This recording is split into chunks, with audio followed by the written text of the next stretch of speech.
Welcome to Dormant Knowledge. I'm your host, Deb, and this is the podcast where you'll learn something fascinating while gently drifting off to sleep. Our goal is simple: to share interesting stories and ideas in a way that's engaging enough to capture your attention, but delivered at a pace that helps your mind relax and unwind. Whether you make it to the end or drift away somewhere in the middle, you'll hopefully absorb some knowledge along the way. If you enjoy what we're doing here, you can find us at dormantknowledge.com or follow us on social media at dormantknowledge on Instagram and Facebook, or at dormant_knowledge. That's DRMNT_knowledge on X. We'd love to hear what topics you'd like us to explore next. And if you can spare it, we would really appreciate a contribution on buymeacoffee.com to help cover production costs. You can find us at Dormant Knowledge Podcast. Tonight, we're exploring something you've probably driven through hundreds of times without thinking much about it: highway interchanges. You know, those places where one highway meets another, and suddenly you're navigating loops and ramps and multiple lanes, trying to remember if you're supposed to stay left or merge right. There are these massive concrete structures that seem to spring up out of nowhere. And yet, well, there's actually a fascinating history and engineering story behind every single one of them.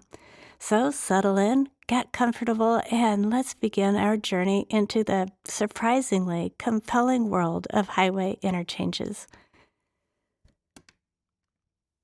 So, let me start with a question that might seem obvious, but it's worth thinking about. Why do we even need these complicated interchange things in the first place? I mean, when two regular roads cross each other, you just put in a traffic light or a stop sign, right? Simple. So here's the thing, and this is where it gets interesting. Highways are different. They're designed for continuous flow. Cars are moving at 55, 65, sometimes 70 miles per hour or more. And the whole point of a highway, really, is that you don't stop. That's what makes it a highway rather than just a road. So what happens when two of these high-speed, no-stopping routes need to cross each other? Well, that was the problem that engineers faced in the early 20th century as cars became faster and more common, and as people started thinking about connecting cities with these new automobile routes. The early solutions were, let's just say they were not great.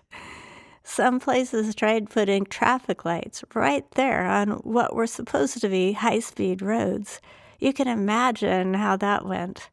Cars barreling along at 60 miles an hour, suddenly coming up on a red light. Not ideal, lots of accidents. Others tried roundabouts, which work fine at lower speeds, but at highway speeds, again, not so much. The problem with roundabouts at high speeds is that you're asking drivers to make these quick decisions: yield, merge, exit, while moving very fast. And it's a recipe for disaster, really. So engineers realized they needed something different. They needed a way for traffic to cross without actually crossing, if that makes sense. The solution was what we call grade separation. One road goes over or under the other. No intersection at all, really. The traffic flows never actually meet. But then, of course, you have a new problem, because it's not enough for the roads to just cross over each other like an X. You also need to let cars move from one highway to the other. Someone driving north on Highway A needs to be able to get onto Highway B going east or west without stopping and without causing a dangerous situation. And that's where interchanges come in. An interchange is basically a system of ramps and bridges that lets traffic move between two or more highways in all possible directions without anyone having to stop or slow down too much. Now, the concept of grade separation, one route going over another, that actually predates automobiles. Railroads figured this out in the 19th century. When two railroad lines needed to cross, they'd build a bridge. One line would go over, the other under. Simple. But railroads don't need to change direction very often. A train on one line stays on that line. It's not like passengers are constantly switching from one railroad to another at every intersection. Cars, though, cars need flexibility. They need options, so the challenge was much more complex. The real development of highway interchanges happened in the 1920s and 30s, mostly in the United States and Germany. These were the countries building the first true automobile highways, what we'd call freeways or motorways. In Germany, the Autobahn system was being developed, and German engineers were experimenting with different interchange designs. And in the United States, well, several places were trying different things. New York, New Jersey, Los Angeles. These were the testing grounds for what would become standard interchange design. One of the earliest and most influential designs was something called the cloverleaf. And I love this design because it's so elegant, really, when you see it from above. It actually looks like a four-leaf clover, which is how it got its name. The cloverleaf was invented, or at least first implemented, in New Jersey in the 1920s. There's some debate about who exactly invented it. Several engineers were working on similar ideas around the same time.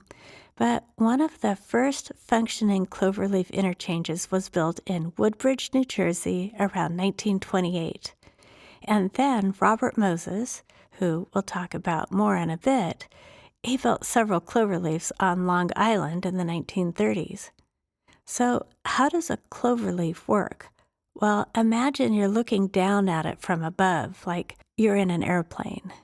You've got two highways crossing each other, one going over the other on a bridge.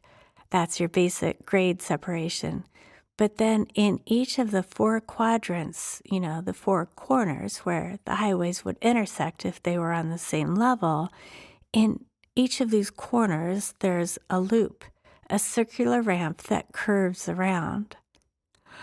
These loops are what let you change from one highway to another. If you're driving north on one highway and you want to go west on the other highway, you take the loop ramp in that quadrant. You exit your highway, curve around in a loop, making almost a complete circle, and then you're on the other highway going in the direction you wanted. It's actually quite clever. The loops are designed so that you're always turning right, never crossing traffic. You exit to the right, loop around, and merge back onto the highway. From a traffic flow perspective, it's much safer than having traffic cross each other's paths. The cloverleaf became incredibly popular in the mid-20th century. They were built all over the United States, and you can still find them today, though many have been replaced or modified over the years. And here's the interesting part, the cloverleaf has a fatal flaw. Well, not fatal exactly, but a serious design problem that engineers eventually realized. It's called the weaving problem. See, the way a cloverleaf is designed, the exit ramp and the entrance ramp for each loop are pretty close together on the main highway. So what happens is, let's say you're on the highway and you want to exit onto the loop. You move to the right lane to exit. But at the same time, someone who just finished going around the loop is merging back onto the highway, also in the right lane. So you've got cars trying to exit and cars trying to enter, all in the same section of highway, all needing to use the right lane. They have to weave around each other, hence weaving problem. And this causes congestion and also increases the risk of accidents because you've got cars moving at different speeds trying to occupy the same space. As traffic volumes increased through the 1950s and 60s, this weaving problem became more and more of an issue. So engineers started looking for better designs. And that brings us to what's probably the most impressive looking type of interchange, the stack, or as it's sometimes called, the spaghetti junction. Now, spaghetti junction isn't really an official engineering term. It's more of a nickname, and it comes from, well, from the way these interchanges look from above. They're these massive tangles of curving ramps and bridges all stacked on top of each other. And yeah, they do kind of look like a plate of spaghetti. The most famous spaghetti junction is probably the Gravelly Hill interchange in Birmingham, England. That's where the nickname really took off. It was built in the early 1970s, and it's this incredibly complex 6-level interchange. It's got, I think, 18 routes going through it, something like that. And from above, it's just this wild tangle of concrete swooping in every direction. But the stack interchange concept actually started in the United States, in Los Angeles, back in 1953. The 4-level stack, or the Bill Keene Memorial Interchange, it's where I-10 meets U.S. Route 101, downtown Los Angeles. And when it opened, it was considered an engineering marvel. It was the first interchange in the world to use 4 separate levels to handle traffic flow. The beauty of a stack, from an engineering perspective anyway, is that it solves the weaving problem. Instead of using loops where traffic has to merge and weave, a stack uses direct connections. If you're going from one highway to another, there's a dedicated ramp that takes you there. No loops, no weaving, just a smooth, direct connection. But to make this work, you need multiple levels. The ramps have to go over and under each other in a carefully choreographed pattern, hence the 4-level part. And this is where stack interchanges get expensive and complicated. You're building bridges on top of bridges, sometimes 5 or 6 levels high. The engineering is incredibly complex, and the cost, well, let's just say these things are not cheap. I'm going to take a quick break here. When we come back, we'll continue with more about these fascinating interchange designs, including a really revolutionary new type that completely flips the script on how we think about traffic flow.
Welcome back to Dormant Knowledge. So, before the break, we were talking about stack interchanges, these massive multi level structures that solve traffic flow problems through sheer vertical complexity. And I mentioned they're expensive. Let me give you some numbers to put that in perspective. A typical cloverleaf interchange might cost, I don't know, $5 to $10 million to build, maybe a bit more in today's dollars with inflation. But a major stack interchange, well, we're talking hundreds of millions.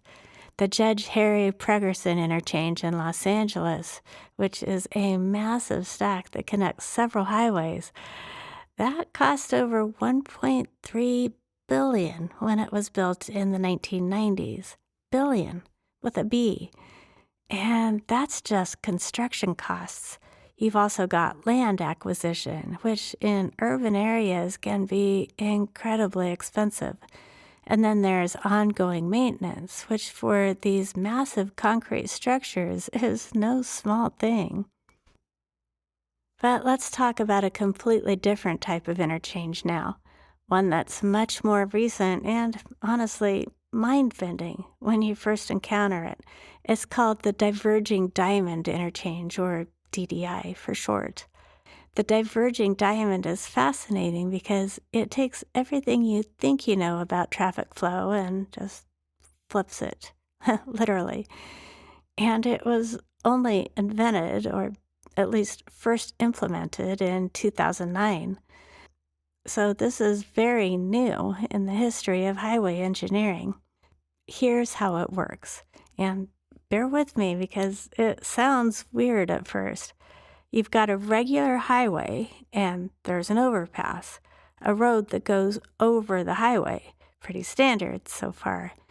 But instead of having the usual on-ramps and off-ramps, a diverging diamond does something unusual. The road on top, the one crossing over the highway, it temporarily switches to the opposite side. So if you're driving on this road, you're normally on the right side, right? But as you approach the interchange, the traffic crosses over and suddenly you're on the left side. Then you cross the highway while you're on the left side, and then after you cross, the traffic crosses back over to the right side again. I know, it sounds confusing. And the first time you drive through one, it is a little disorienting. You're suddenly on what feels like the wrong side of the road, even though you're not, because all the other cars are there with you. But here's why it works and why it's actually brilliant.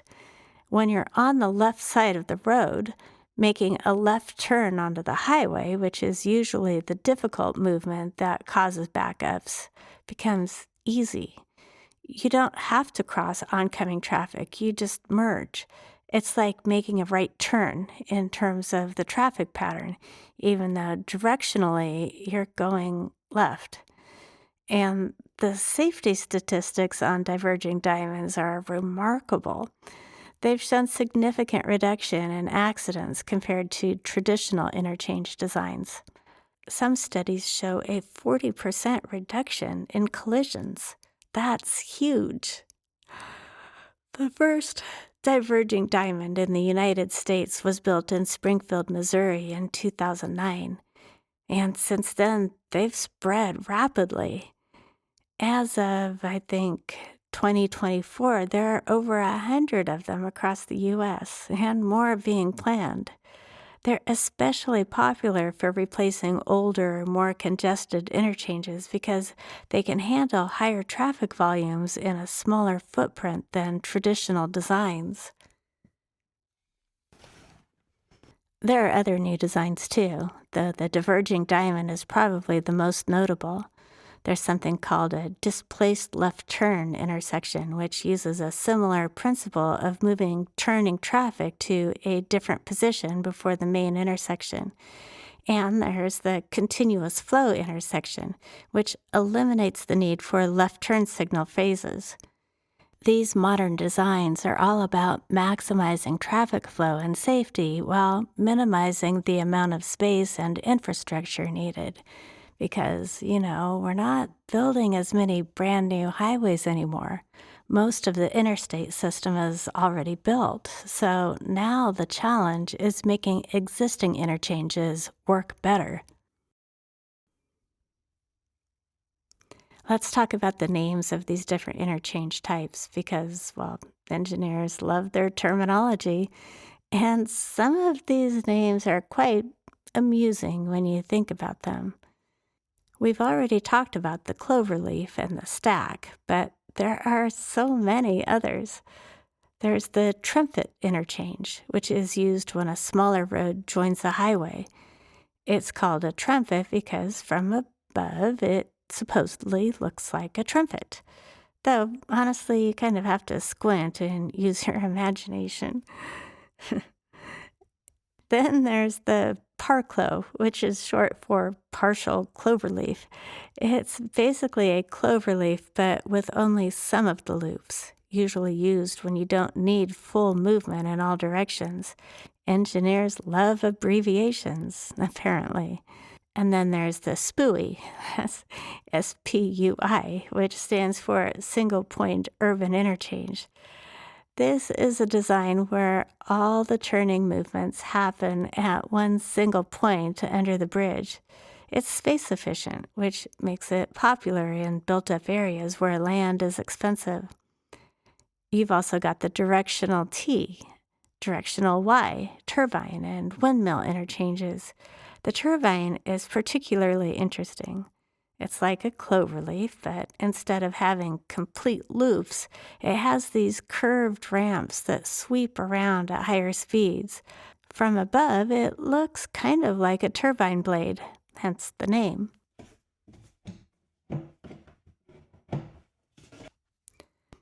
Different regions tend to favor different designs based on their specific needs and, well, their engineering culture.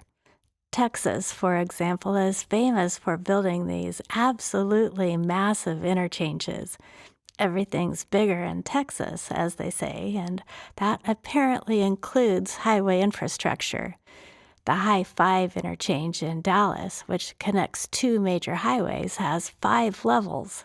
5, and cost over $260 million to build back in 2005. California has its own style too, partly because of earthquake considerations. You can't just build massive concrete structures without thinking about seismic activity. So, California interchanges often have specific design features to handle potential earthquakes, reinforced columns, flexible connections, that sort of thing. Now, we can't talk about highway interchanges without mentioning Robert Moses because he's such a towering figure in the history of American highway development. Love him or hate him, and opinions are very divided. Moses shaped modern New York, and his influence extended far beyond that. Robert Moses was never elected to anything. He was a bureaucrat, essentially, but a bureaucrat with enormous power. Over his career, which spanned roughly from the 1920s through the 1960s, he oversaw the construction of hundreds of miles of highways, dozens of bridges, numerous parks, and countless other public works projects in New York. And Moses was a true believer in the automobile as the future of transportation. He built parkways, limited access roads designed for recreational driving, and later highways that carved through the urban landscape. He was responsible for many of the early interchanges in the New York area, including several cloverleafs on Long Island. Moses's approach to building highways was, let's say, aggressive. When he decided a highway should go through a particular area, it went through that area, regardless of what was there before. Neighborhoods, parks, historical buildings, if they were in the way, they came down. And this brings us to one of the more complicated aspects of highway history. The construction of the interstate highway system in the 1950s and 60s was an enormous undertaking. It connected cities, facilitated commerce, enabled suburban development, but it also involved demolishing thousands of buildings and displacing hundreds of thousands of people from their homes. The interstate routes often followed paths of least political resistance, which frequently meant going through lower income neighborhoods rather than wealthier areas. This had lasting effects on American cities that we're still grappling with today. But there was pushback. By the 1960s and 70s, what became known as the Freeway Revolt movement emerged. Citizens groups in various cities began organizing to stop planned highways from being built through their neighborhoods. San Francisco famously halted several planned freeways, including one that would have run along the waterfront. Seattle stopped an interstate that would have cut through its downtown. New York City eventually rejected several of Moses's proposed highways. These movements marked a shift in how Americans thought about urban planning and the role of highways. The question changed from, how do we build more highways, to, do we need this highway at all? And if so, where should it go?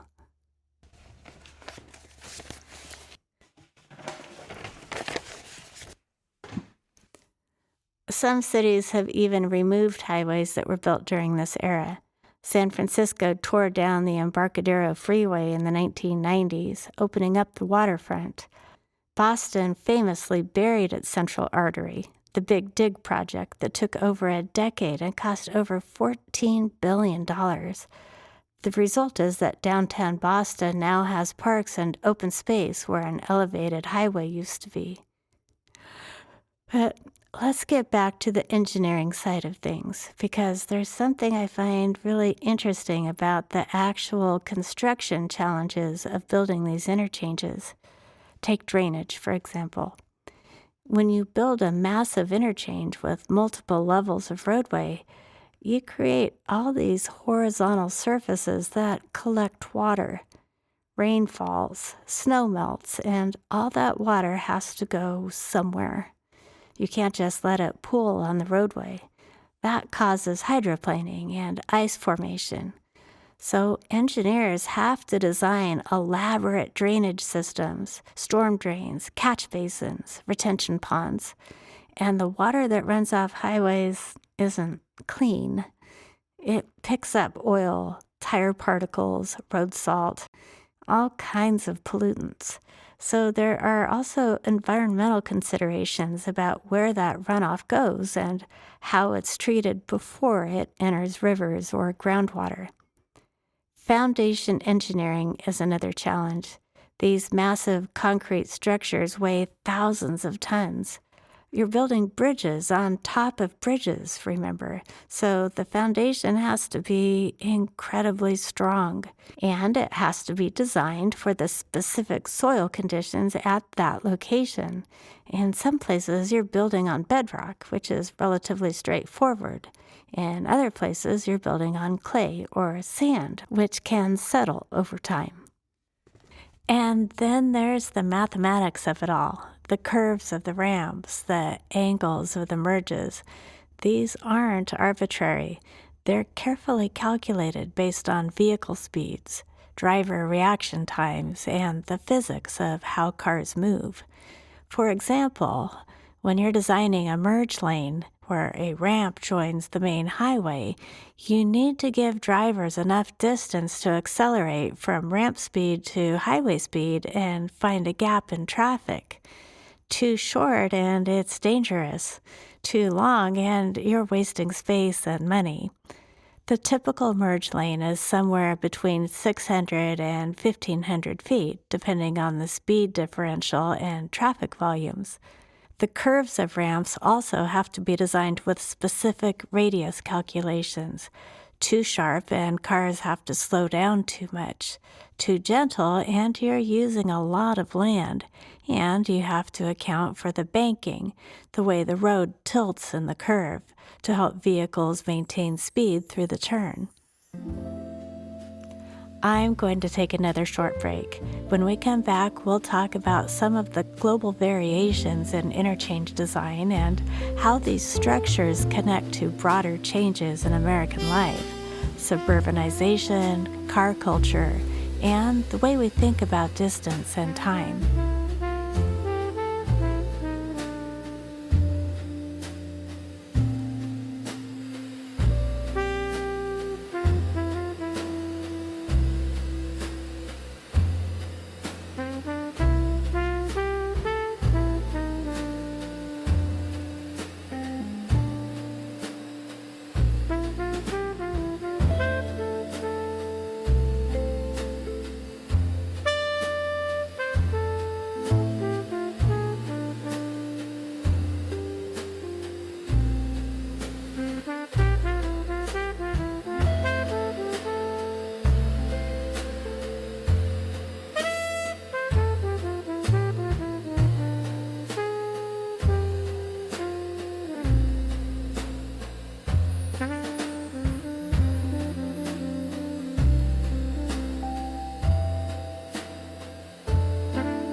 That music is making me drowsy.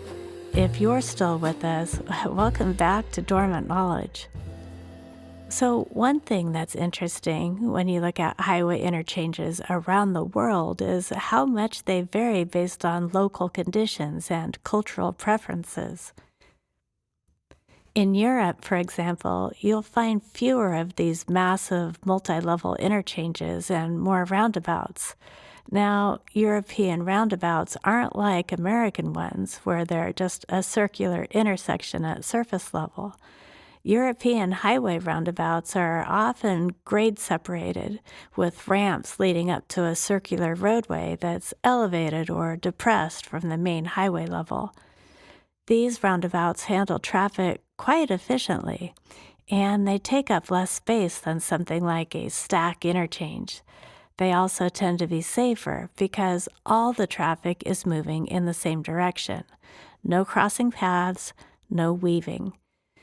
Speeds are lower in the roundabout itself, which gives drivers more time to make decisions.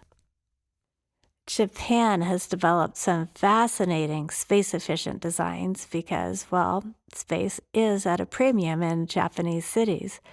They've built some interchanges that are remarkably compact, using tight loops and steep grades to fit everything into a small footprint. Some of these wouldn't meet American highway standards, which tend to prioritize gentler curves and grades, but they work fine for Japanese traffic patterns and driver expectations. China, being a relative latecomer to mass automobile ownership, has been able to build modern interchanges from scratch, incorporating the latest design principles. Some of their interchanges are absolutely massive, these huge, sweeping structures that look like abstract sculptures from above. They've got the space and the budget to build big, and so they do. In the Middle East, particularly in places like Dubai and Saudi Arabia, you'll find some of the most elaborate interchanges in the world. Money is less of a constraint, and they're building for projected future traffic rather than current needs. So you get these oversized, very impressive structures. But let's bring this back to the United States because I want to talk about how interchanges connect to some bigger themes in American history, particularly suburbanization and car culture.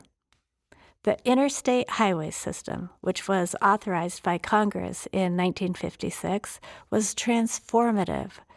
Before the interstates, long distance travel meant either trains or two-lane roads that went through every small town between your starting point and your destination. Traveling from, say, New York to Los Angeles could take a week or more. The interstates changed that. Suddenly, you could drive coast to coast in a few days on divided highways with limited access, meaning no driveways, no traffic lights, just continuous flow. And the interchanges were the key to making this system work. Every place where two interstates met, you needed an interchange. And these interchanges became more than just traffic infrastructure, they became the focal points for development.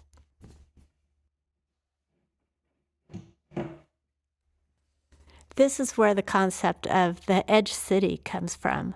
An edge city is basically a concentration of business, shopping, and entertainment outside of a traditional downtown, usually clustered around a major highway interchange. You'd have a shopping mall, office parks, hotels, restaurants, all built up around the interchange because that's where the accessibility was.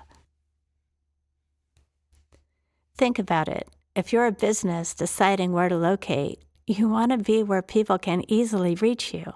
And in the automobile age, that means being near a major highway, but not just anywhere on the highway. You want to be right at an interchange where people are getting on and off. So these interchange areas became these mini cities in their own right. Sometimes they rivaled or even surpassed the original city center in terms of economic activity. This had profound effects on American urban development. It enabled suburban sprawl, for one thing. People could live farther from where they worked because the highways made commuting viable. The concept of distance changed. It wasn't measured in miles anymore, but in drive time. Oh, it's only 20 minutes away became a meaningful measure, even if away was actually 30 miles. And this brings us to some of the environmental considerations. Highways and interchanges create these huge swaths of impermeable surface, concrete and asphalt that doesn't absorb water. This changes local hydrology, increases runoff, contributes to flooding. The heat island effect in cities is partly due to all this dark pavement absorbing and radiating heat. There's also the question of whether we're still building these massive interchanges at the rate we once were, and the answer is not really. The initial build-out of the interstate system is largely complete. We're now in an era of maintenance and modification rather than major new construction. And there's the growing discussion about whether some highway and interchanges should actually be removed. This isn't just a fringe idea. Several cities are seriously considering or actively working on projects to remove or reconfigure urban highways that divide neighborhoods or occupy valuable land that could be used differently. But interchanges aren't going away anytime soon. Even if we stopped building new ones tomorrow, the thousands that already exist need to be maintained and occasionally rebuilt. And that's its own challenge because these structures were generally designed with a 50-year lifespan, and many of them are now approaching or exceeding that age. Concrete deteriorates. The freeze-thaw cycles in cold climates are particularly destructive. Water gets into tiny cracks, freezes and expands, making the cracks bigger, and eventually you get serious structural damage. The rebar inside the concrete can rust, which also causes cracking and spalling. Maintaining these structures is expensive and difficult. You can't just shut down a major interchange for months to repair it. Well, you can, but it causes massive traffic disruptions. So engineers have to come up with creative solutions, working at night, in stages, trying to keep traffic moving while also doing necessary repairs.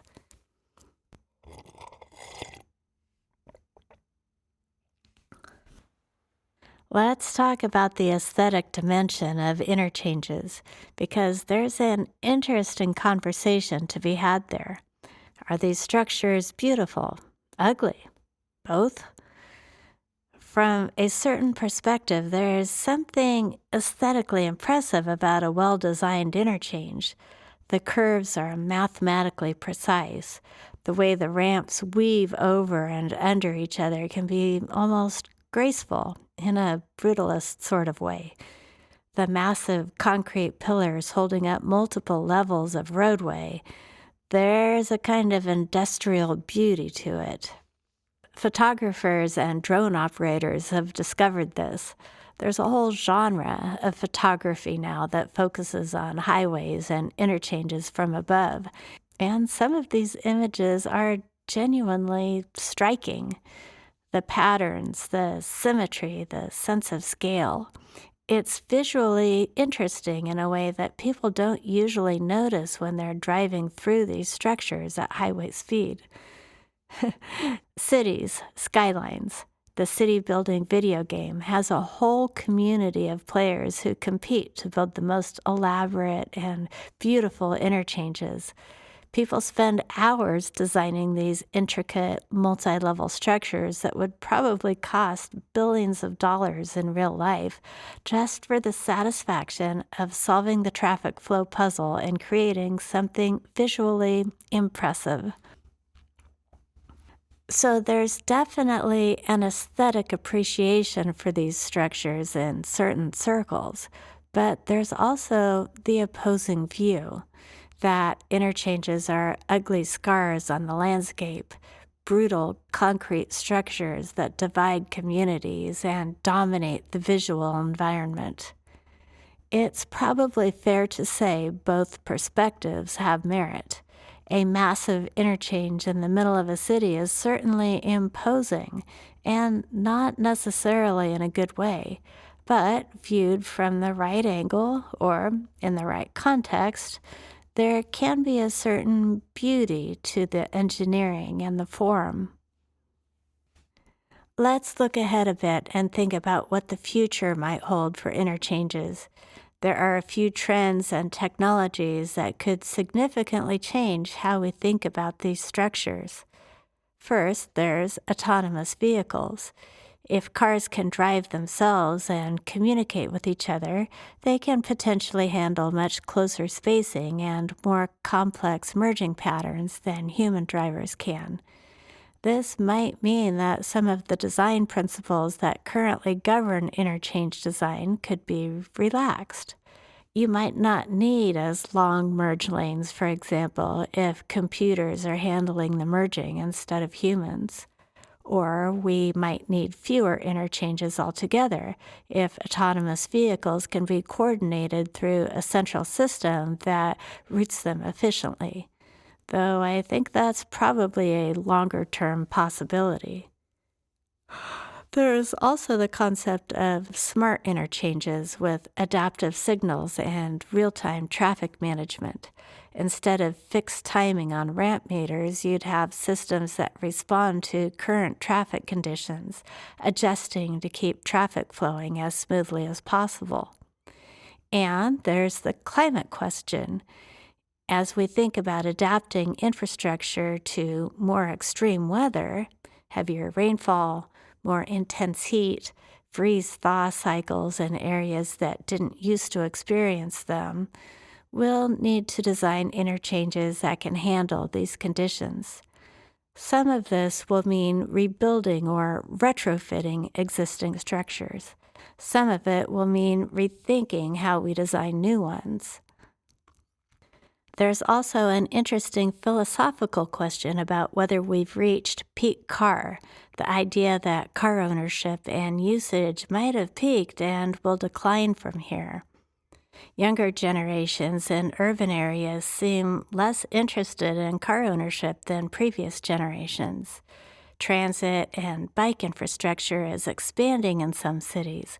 Remote work reduces commuting.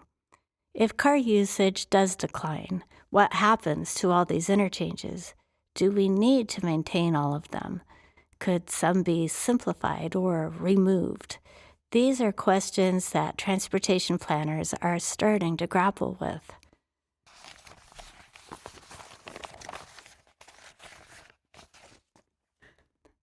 Before we wrap up, let me share a few surprising facts and misconceptions about interchanges.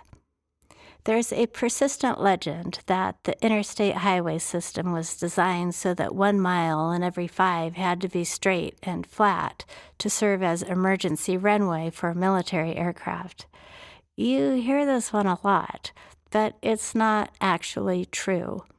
While the interstate system does have military value, it was officially called the National System of Interstate and Defense Highways. There's no requirement for emergency runways. It's just a myth that sounds plausible enough that people keep repeating it. The most expensive interchange ever built is probably the Judge Harry Pregerson interchange in Los Angeles, which I mentioned earlier. $1.3 billion. Though, if you adjust for inflation and include some of the costs associated with Boston's Big Dig, those interchanges might be more expensive. The interchange with the most levels, well, that depends on how you count. But some sources say the High Five in Dallas, with its 5 levels, holds that record in the United States. Internationally, some interchanges in China and Japan might have more levels, though it depends on how you define levels. There's also a common misconception that highway interchanges are more dangerous than regular intersections, but actually, well-designed interchanges are generally quite safe. The accident rates on properly designed interchanges are lower than on surface streets because you've eliminated the most dangerous type of accident, the head-on collision. When all traffic is moving in the same general direction, even if there's a collision, it's usually less severe. So, what have we learned about highway interchanges?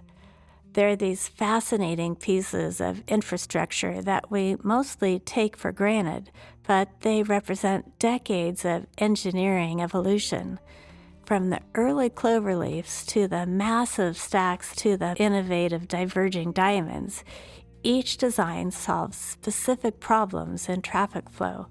They're also deeply connected to broader changes in American life, the rise of suburbanization, the dominance of car culture, the transformation of our cities and landscapes.